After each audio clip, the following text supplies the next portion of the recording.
देख रहे हैं चाणक्य न्यूज इंडिया। आइए देखते हैं चाणक्य न्यूज इंडिया की खास पेशकश चाणक्य स्पेशल।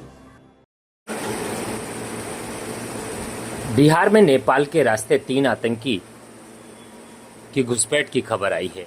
जहां से आतंकी घुसपैठ की आशंका है, वहीं से राहुल गांधी की यात्रा गुजर रही है। पूरे प्रदेश में अलर्ट जारी कर दिया गया है। बिहार में नेपाल के रास्ते 3 पाकिस्तानी आतंकियों ने घुसपैठ की है। पुलिस मुख्यालय ने तीनों की फोटो रिलीज की है। सभी के आतंकी संगठन जैश ए मोहम्मद से जुड़े होने की खबर है। पुलिस ने जिन आतंकियों की फोटो जारी की है, उनके नाम हसनैन अली, आदिल हुसैन और मोहम्मद उस्मान है। हसनैन रावलपिंडी, आदिल उमरकोट और उस्मान बहावलपुर का रहने वाला है। आतंकियों के अररिया जिले से बिहार में घुसने की आशंका जताई गई है।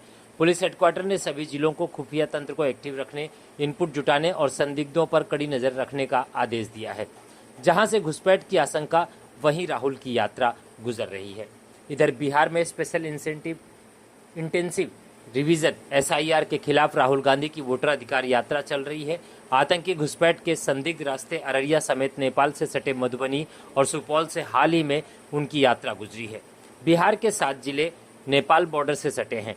राहुल या तो उन जगहों पर जा चुके हैं या उनका जाने का कार्यक्रम है। वे कल सीतामढ़ी में थे, आज मोतिहारी पहुंचे, जो नेपाल सीमा से लगा हुआ है। आशंका है कि बिहार में बड़ी वारदात कर सकते हैं आतंकी। खबर है कि तीनों आतंकी अगस्त के दूसरे हफ्ते ही काठमांडू पहुंच गए थे। वहां से पिछले सप्ताह बिहार में घुसे हैं। खुफिया इनपुट के आधार पर आशंका है कि आतंकियों का मकसद बिहार में किसी बड़ी घटना को अंजाम देना था। हालांकि इसकी आधिकारिक पुष्टि नहीं की गई है। आतंकी अलर्ट के बाद राहुल गांधी की यात्रा में बदलाव किया गया है। सीतामढ़ी में जिस कैंप में रुके थे, वहां से सीधे जानकी मंदिर पहुंचे। यहाँ कई जगहों पर स्वागत मंच बनाए गए थे, लेकिन राहुल वहां नहीं रुके। मंदिर में दर्शन के बाद राहुल गांधी का रोड शो भी था, लेकिन वो कैंसिल कर दिया गया है। राहुल गांधी अब ओपन जीप की जगह बंद गाड़ी में चल रहे हैं। राहुल गांधी 12 बजे मोतिहारी पहुंचना था, लेकिन वो 11 बजे ही पहुंच गए हैं। राहुल अब बीच में कहीं नहीं रुक रहे। मई में 18 संदिग्धों की घुसपैठ हुई थी। इससे 3 महीने पहले मई में 20 दिनों में 18 संदिग्ध बिहार में घुसे थे। इनमें एक खालिस्तानी भी पकड़ाया था। बिहार नेपाल से 729 किलोमीटर लंबी बॉर्डर साझा करता है। बिहार के 7 जिले नेपाल बॉर्डर से लगे हुए हैं।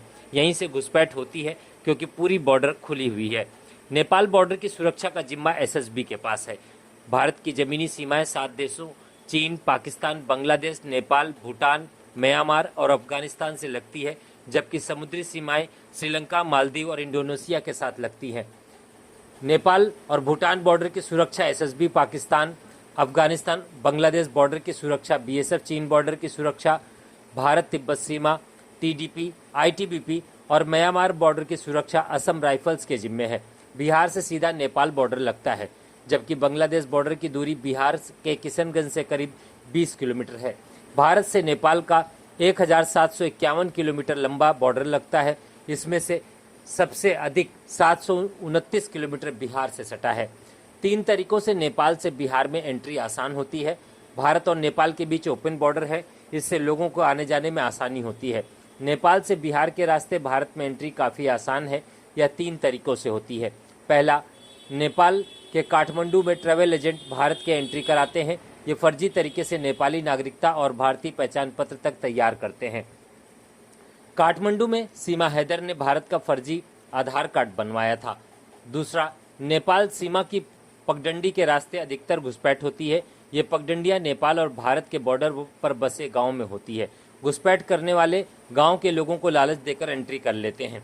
तीसरा, नेपाल और भारतीय शक्ल के दिखने वाले विदेशी खुद से बॉर्डर क्रॉस कर जाते हैं।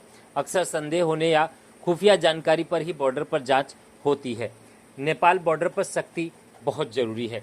दरअसल खुफिया एजेंसियां भारत नेपाल बॉर्डर को अब पाकिस्तान सीमा जितना ही संवेदनशील मान रही है, क्योंकि नेपाल में टूरिस्ट वीजा पर रह रहे पाकिस्तानी नागरिकों की संख्या 3000 से अधिक है। खुफिया रिपोर्ट के मुताबिक नेपाल में मौजूद कई पाकिस्तानी नागरिक भारत विरोधी गतिविधियों में शामिल हैं। बड़ी संख्या में पाकिस्तानी आतंकी डंकी रूट के सहारे पहले अवैध रूप से नेपाल में घुसते हैं, फिर बिहार के रास्ते भारत में घुसने की कोशिश करते हैं। जानकारी के मुताबिक कई पाकिस्तानी नागरिकों ने तो नेपाली महिलाओं के साथ शादी कर ली और वहीं बस गए हैं। बस गए हैं